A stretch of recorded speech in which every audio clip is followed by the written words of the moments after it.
Hey, Chris Sider here, and today I'm making this video to teach you how to make your ex come crawling back. But first, if you're new to this process and you're wanting to get your ex back, I would always recommend that you stop by our website and take our Ex Recovery Chances quiz.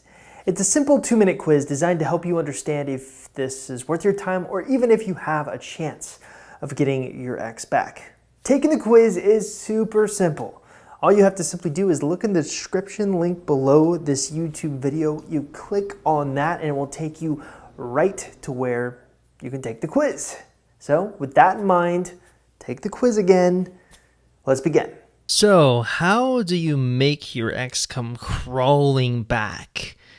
That's a tough question, but what if I were to tell you that actually there's only two really big concepts that you need to understand that really outline the whole strategy? Now, you may sit there and hear that and say, that sounds way too good to be true, but you'd be wrong. The two concepts that I'm about to show you right here, right now, are among some of the most difficult things for clients of mine to actually accomplish. But before we start diving into how you can actually put these concepts into effect, the first thing I'd always recommend for you to do, if you haven't already, and I know I talked about it just a minute ago, but take our quiz. I put a quiz together on my website, www.exboyfriendrecovery.com, designed to tell you if you have a chance with your ex or not. And contrary to popular belief, some people don't have great chances. I'm not here to lie to you. I'm here to help you accomplish what you ultimately want to accomplish. And according to this video, that's how to make your ex come crawling back. So the first place I would always start if I was you is actually in our website to understand if you have a chance of getting your ex back. So with that in mind, let's talk about these two concepts. It sounds so simple, right? Two concepts that can ultimately win you your ex back, to make them come crawling back.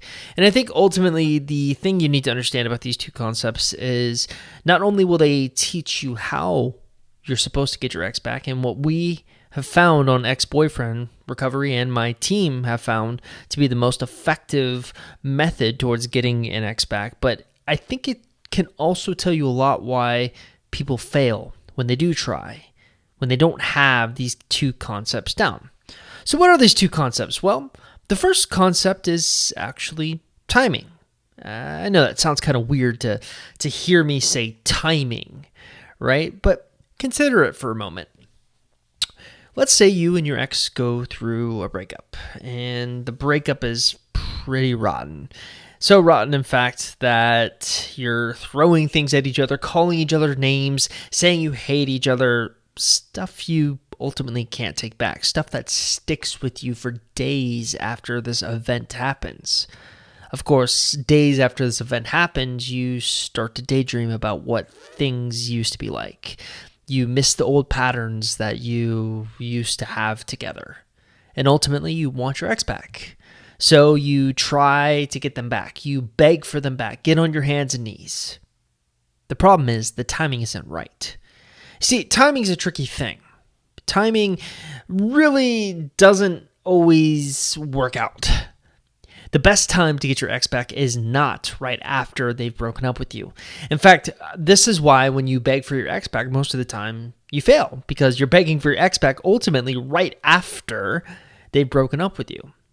You should always try to approach getting your ex back from a position of strength. And I think that's the biggest thing people don't really realize. And so in our overall strategy, one big thing that we teach is the no contact rule. We teach this because it really hits on this timing factor, right? The no contact rule hits on timing because essentially, if you don't know what the no contact rule is, you're ignoring your ex for a certain period of time. The intent is obviously to make them miss you, but ultimately what I found more effective for people who do the no contact rule is to heal, to cultivate their lives, to look at their lives, see what they want to improve, and actually improve it. And now here's kind of the interesting thing. We found that over time, now this is kind of an interesting thing here, but we found that over time, this is what your chances ultimately look like. Right? It starts off kind of low immediately after the breakup, but then ever so slightly, you'll find almost like a stock, it will rise and rise and rise until eventually it plateaus. And then once that plateau happens, it starts to go down again. Now you'll notice I put an arrow here at kind of the plateau point, the highest point. This is the point when the timing is ideal. This is the point when you should be trying to get your X back. The problem is most people don't try to get their X back at this point. They try to get their X back at a much lower point. Or sometimes people wait too long and then the chances have bottomed out. The no contact rule is designed to help you cultivate your life, obviously, but also it's designed to help timing work out. So that's pretty much the most basic, easiest concept to understand. The second concept is really where the strategy kicks into overdrive. And that second concept is positioning. I've talked a lot about these ideas. Timing and positioning and how you need to have both aspects in order to win your X back, in order to get them to come crawling back. The problem is people tend to be really good at one aspect and really bad at the other aspect, right? So you can have a great timing, right? You can try to get your X back when the timing is right, but if you haven't positioned yourself properly, you're going to fail. And then, of course, you have the people who position themselves perfectly, the people who almost rush after the breakup, but they do everything right. They text the right way. They're talking on the phone the right way. They're building the right type of attraction. They're flirting. They're remembering the great times together, but the problem is the timing isn't right. They're going too fast, too soon. You see, timing and positioning have a very interesting synergy between the two concepts, right? You can't just pick one concept out and expect it to win the game for you. That's not how it works. The way it works is you're supposed to take both these concepts and blend them together. That's how you get the maximum effect. But that still begs the interesting question of how do you position yourself properly? Well, positioning yourself properly, really, in my opinion, is divided into 4 aspects. You have positioning yourself properly in text messaging. You have positioning yourself properly on the phone, or sometimes you can even throw in Skype or FaceTime, things like that. Then you have positioning yourself properly on dates. That's mostly in-person interactions. And obviously, the through line between texting, phone, and dates is conversation.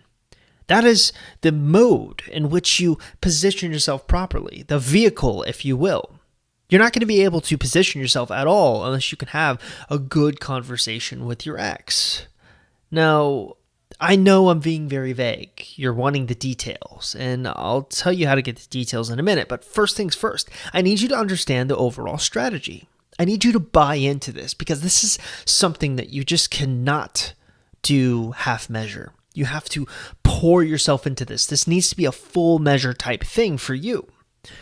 So how does positioning work when you look at the arc of your chances, right? So I'm actually pulling up this little graph I put together for you to highlight the point of how you should be positioning yourself, right? So we all know, we talked a little bit ago about timing and how eventually your chances will plateau. And there will be a time for when your chances are the best they possibly can be, right? The timing is right. Your ex is ready to want to commit to someone, whether it be you or someone else.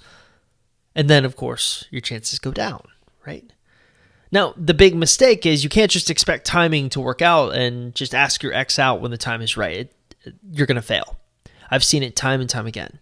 So while you're waiting for that time to be right, you should be working to position yourself. Notice how I have these yellow arrows here, right? Now, these yellow arrows are showing you how you can improve your chances, right? Notice how each yellow arrow shows when there's a big jump in the chances. It starts off kind of slow, but then you do something and the chances kind of raise a little bit. But they're not maximum yet. They're not as good as you possibly can get. So you keep working to position yourself. And that second arrow shows the next big jump, the big plateau. Guess what? The timing's right. Now, all you're doing here is working to position yourself, right? You're working to position yourself. And as you work on positioning yourself, you'll find that the timing starts to work out a little bit better. Now, the key is, how do you work timing and positioning into getting your X to come crawling back to you? Well, that's kind of the challenge, isn't it? I put together something called the value chain. Now, the value chain, and I'm going back to the slide to really illustrate this point, the value chain is something I put together designed to basically take these positionings, these ways that you can position yourself properly, and work it into a time frame to show you how it's done. Now, the best way to do that is to go to my website. Go to www.exboyfriendrecovery.com. Now, I'm not one to pitch you something that I don't think will be helpful, right? I'm not going to pitch you anything that will cost you money. This is all free. But I want you to go to my website, go to the homepage, and click on the Learn More button.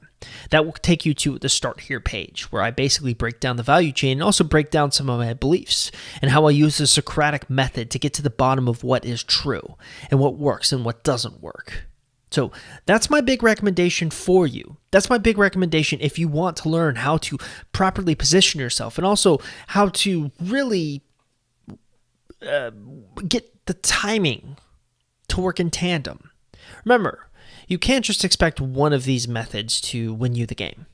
Often, it's a combination of both.